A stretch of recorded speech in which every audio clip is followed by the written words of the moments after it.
Hello बच्चों, let's read this question. So this question says match the column 1 types of friction with the column second value of nu and select the correct answer for the codes given below. ठीक है, new का यहाँ पर आपका coefficient of friction है. ठीक है, आपको लेफ्ट साइड में कॉलम फर्स्ट दिया गया, राइट साइड में कॉलम सेकंड गिवन है.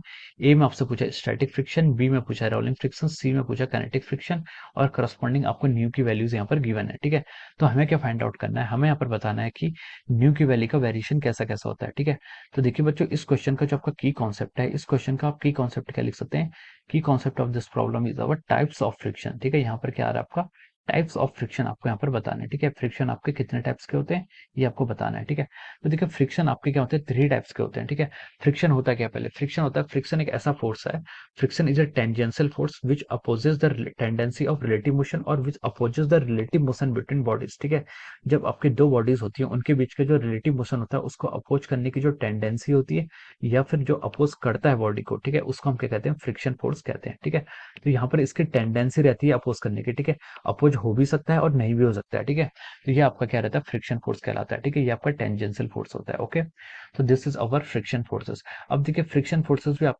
फ्रिक्शन फोर्सेस के अंदर भी आपकी कैटेगरी होती है. ठीक है, सबसे पहले आपका लिखा है देखिए स्टैटिक फ्रिक्शन. स्टैटिक फ्रिक्शन क्या होता है, ठीक है, स्टैटिक फ्रिक्शन होता है आपका, स्टैटिक फ्रिक्शन आपका तब एक्ट करता है जब कोई बॉडी क्या होती है, आपकी रेस्ट पर होती है. जब आपकी कोई बॉडी रेस्ट पर होती है तब उस पर क्या करता है, आपका स्टैटिक फ्रिक्शन एक्ट करता है. मान लीजिए ये क्या है, आपका कोई, आपके पास कोई जैसे आपका बॉक्स है. ठीक है, दिस इज ए बॉक्स. ठीक है, आप इस बॉक्स में फोर्स लगाने पर लगे हैं. ठीक है, आप इस बॉक्स बॉक्स पर फोर्स लगा रहे हैं लेकिन ये बॉक्स क्या कर रहा है, मूव नहीं कर रहा है.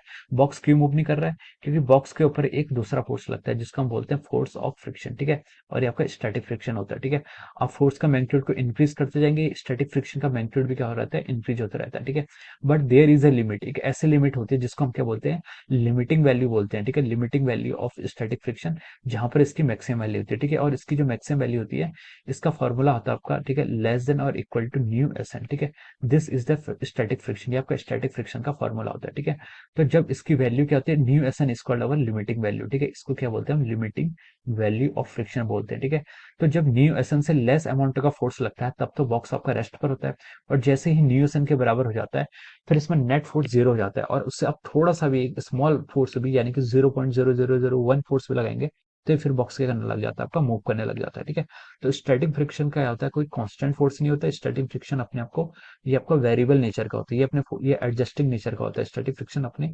मैग्नीट्यूड ऑफ फोर्सेस को क्या करता है, चेंज करता रहता है. ठीक है, this is about static friction. Second case में आपने बोला कि उसने रोलिंग फ्रिक्शन. ठीक है, रोलिंग फ्रिक्शन क्या होता है, ठीक है, देखिए जो आपका रोलिंग फ्रिक्शन होता है, रोलिंग फ्रिक्शन आपका क्या होता है, जब किसी बॉडी के बीच में, जब कोई बॉडी आपका क्या कर रही है, रोलिंग मोशन कर रही है. ठीक है, रोलिंग मोशन करती है तो इस टाइप का फोर्स की टेंडेंसी तब आती है. ठीक है, यानी कि ये बॉडी क्या कर रही है, आपकी किसी सरफेस ग्राउंड के ऊपर आपकी omega linear velocity, omega angular velocity से क्या करना चाहती है, रोटेट करना चाहती है. तब यहाँ पर क्या करता है, इसके सरफेस के बीच में और इसके बीच में क्या लगता है, एक आपका फ्रिक्शन फोर्स लगता है. ठीक है, ये फ्रिक्शन फोर्स की डायरेक्शन हम ऐसे बता नहीं सकते, इसके लिए आपकी सिचुएशन होती है. ठीक है, तो rolling friction act when there is a tendency of rolling motion between the body and any surfaces. ठीक है, तब आपका रोलिंग फ्रिक्शन एक्ट करता है. ठीक है, और जो यहाँ पर रोलिंग फ्रिक्शन का मैग्नीट्यूड होता है जिसको हम मान लीजिए न्यू आर बोल रहे हैं. ठीक है, ये क्या होता है, ये आपका बहुत ही लेस होता है. ठीक है, हम इसको लिख सकते हैं its magnitude is very less. ठीक है, इसका मैग्नीट्यूड क्या होता है, आपका काफी ज्यादा लेस होता है. फिर आपका सी, थर्ड केस आपका काइनेटिक फ्रिक्शन. ठीक है, काइनेटिक फ्रिक्शन क्या होता है, काइनेटिक फ्रिक्शन आपका तब एक्ट करता है जब आपकी बॉडीज होती हैं, जो आपकी क्या होती है, बॉडीज होती हैं, वो क्या होती है, मोशन में होती है. अगर वो मोशन में होती है उस कंडीशन में आपका यहाँ पर काइनेटिक फ्रिक्शन क्या करता है, एक्ट करता है. ठीक है, अगर कोई बॉडी है जिसका मास आपका मान लीजिए यहाँ पर एम है. ठीक है, इट इज मूविंग, ये कुछ वेलोसिटी से मूव कर रही है, तब जो इस कंडीशन पर जो यहाँ पर फोर्स एक्ट होता है उस फोर्स को कहते हैं हम यहाँ पर, इस कंडीशन पे कि यहाँ पर एक फोर्स एक्ट होगा उसको हम बोलेंगे यहाँ पर काइनेटिक फ्रिक्शन. ठीक है, तो काइनेटिक फ्रिक्शन की हमेशा यही टेंडेंसी रहती है कि it will always try to oppose the relative velocity. क्या करता है, हमेशा रिलेटिव वेलोसिटी को अपोज करता है. ठीक है, this is called our kinetic friction. इसकी वैल्यू क्या रहती है, कांस्टेंट रहती है. एफ का जो फॉर्मूला होता है वो क्या होता है आपका, न्यू के इंटू एन. ठीक है, this is the formula for the kinetic friction, ये आपका काइनेटिक फ्रिक्शन के लिए फॉर्मूला हो जाता है. ठीक है, अब देखिए, अब देखिए अगर हम यहाँ पर फ्रिक्शन और फोर्स का ग्राफ प्लॉट करके बताता हूँ मैं आपको. If we try to plot the graph of the friction and force, ठीक है, मान लीजिए ये डायरेक्शन में आपका क्या फ्रिक्शन है, ठीक है, this is representing our friction, और यहाँ पर क्या आपका फोर्स अप्लाई कर रहे हैं, ठीक है। तो देखिए मैंने आपको बताया था कि पहले क्या होगी, बॉडी पर अगर हम फोर्स अप्लाई करेंगे तो बॉडी मूव नहीं करेगी। क्यों मूव नहीं करेगी? क्योंकि उसे मिनिमम अमाउंट ऑफ फोर्स चाहिए होता है। जब वो फोर्स मिल जाएगा उसके बाद से ही आपका बॉडी क्या करनी है, बॉडी आपका उसके बाद ही आपका बॉडी जो होगी वो क्या करेगी, आपका एक्सेलरेट या फिर मूव करना स्टार्ट करेगी, ठीक है। तो देखिए जब हम उस पर जीरो फोर्स लगाएंगे तो उसका फ्रिक्शन भी कितना होगा, जीरो होगा। अगर कोई बॉक्स रेस्ट पर है तो उसका फ्रिक्शन फोर्स जीरो लगेगा। फिर आपने उस पर फोर्स लगाना शुरू कर दिया, आपने उस पर क्या लगाया, फोर्स का मैग्नीट्यूड आपने इंक्रीज कर दिया, तो स्टैटिक फ्रिक्शन भी क्या करता है, अपना मैग्नीट्यूड धीरे धीरे इंक्रीज करता है, ठीक है। तो यहाँ पर जो फोर्स और फ्रिक्शन का जो ग्राफ होता है वो क्या होता है, ऐसे लीनियरली क्या होता है, चेंज होता है, ठीक है।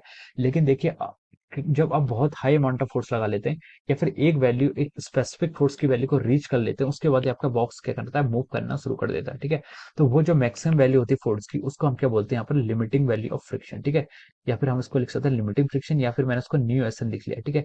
न्यू एस एन क्या हो जाता है, लिमिटिंग वैल्यू ऑफ फ्रिक्शन। इससे पहले इसकी value less than mu S N है, और इस पॉइंट पर आपकी इसकी वैल्यू क्या हो जाती है, equal to mu S N हो जाती है, ठीक है। तो ये जो ग्राफ होता है, ये ग्राफ आपका क्या है, स्टैटिक फ्रिक्शन का। यहाँ तक का ग्राफ किसका, आपका स्टैटिक फ्रिक्शन का है। उसके बाद क्या करता है, जब स्टैटिक फ्रिक्शन बॉडी कवर कर लेती है उस फोर्स से, आपको आप जब फोर्स अप्लाई करते हैं वो आपका लिमिटिंग फोर्स या फिर स्टैटिक फोर्स, आपका लिमिटिंग फोर्स, आप ज्यादा फोर्स अप्लाई करते हो, फिर क्या करती है, बॉडी मूव करना स्टार्ट कर देती है और इसका ग्राफ ऐसे आ जाता है, ठीक है। This is the graph for our kinetic friction. ये किसके लिए प्लॉट है आपका, this is the plot for our kinetic friction. ये आपका काइनेटिक फ्रिक्शन का प्लॉट हो जाता है। और अगर आप इसे पीछे बैकवर्ड प्रोड्यूस करेंगे तो इस डायरेक्शन में आता है, ठीक है। तो देखिए ऊपर वाली लाइन का मैग्नीट्यूड क्या, न्यू एस एन, और नीचे वाली लाइन का मैग्नीट्यूड क्या हो जाएगा, न्यू के एन, ठीक है। Mu K N is the value of our kinetic friction, ठीक है। तो इसका ग्राफ आपका इस तरीके से आता है। तो देखिए आपका नॉर्मल तो यहाँ पर कांस्टेंट रहेगा, तो यहाँ पर हम बता सकते हैं कि किसकी वैल्यू ज्यादा है, न्यू एस एन की वैल्यू ज्यादा है as compare to mu K N. तो हम लिख सकते हैं यहाँ से आपका न्यू एस कोएफिशिएंट क्या होता है, it must be greater as compare to mu K, ठीक है। न्यू एस क्या होता है आपका, न्यू के से क्या हो जाता है, आपका ग्रेटर होता है, हम यहाँ से बोल सकते हैं, ठीक है। और देखिए हमें यहाँ पर तीन क्वांटिटी में कंपेयर करना था, रोलिंग फ्रिक्शन में भी। रोलिंग फ्रिक्शन का जो मैग्नीट्यूड होता है या फिर जो काइनेटिक फ्रिक्शन का मैग्नीट्यूड होता है, मतलब न्यू आर जो होता है, कोएफिशिएंट ऑफ रोलिंग फ्रिक्शन, ये क्या होता है आपका, काफी लेस होता है, ठीक है। सबसे लेस आपका यही होता है, ठीक है। तो हम इसका जो ऑर्डर होगा उसका हम ऑर्डर ये इस तरीके से ऑर्डर होगा, ठीक है। न्यू एस, न्यू के, न्यू आर, ठीक है। तो ये आपका हो जाएगा, करेक्ट ऑर्डर हो जाएगा। अब देखिए क्वेश्चन पर मूव करते हैं। क्वेश्चन पर उसने हमसे क्या बोला था, क्वेश्चन में उसने हमसे ए कॉलम में पूछा कि सबसे पहले स्टैटिक फ्रिक्शन का मैग्नीट्यूड क्या होता है। देखिए स्टैटिक फ्रिक्शन तो सबसे हाईएस्ट होता है, इसकी न्यू की वैल्यू हाईएस्ट होती है, यहाँ से आप बता सकते हैं, ठीक है। तो हम लिखेंगे इसके करस्पॉन्डिंग आपका ए ऑप्शन ट्रू होगा। फिर उसने बी में बोला कि रोलिंग फ्रिक्शन, रोलिंग फ्रिक्शन सबसे लीस्ट वैल्यू होती है, इसके करस्पॉन्डिंग आपका थर्ड ऑप्शन हो जाएगा। और सी आपका है काइनेटिक फ्रिक्शन। काइनेटिक फ्रिक्शन इन दोनों के मॉडरेट में लाई कर रहा है, न्यू एस से तो लेस होना ही है, न्यू आर से क्या होता है, ग्रेटर होता है। तो इसकी मॉडरेट वैल्यू यहाँ पर लाई करती है, ठीक है। तो देखिए 132 देखिए आपका ऑप्शन सी में दिखा रहा है, ठीक है। तो we can write down from here that option C is correct. इस क्वेश्चन का जो आपका क्या है, ऑप्शन सी है, वो क्या आपका करेक्ट आंसर है, ठीक है। तो हम लिख सकते हैं कि option C will be the right answer of this question, okay. So I hope you all understood this concept. All the best and thank you so much.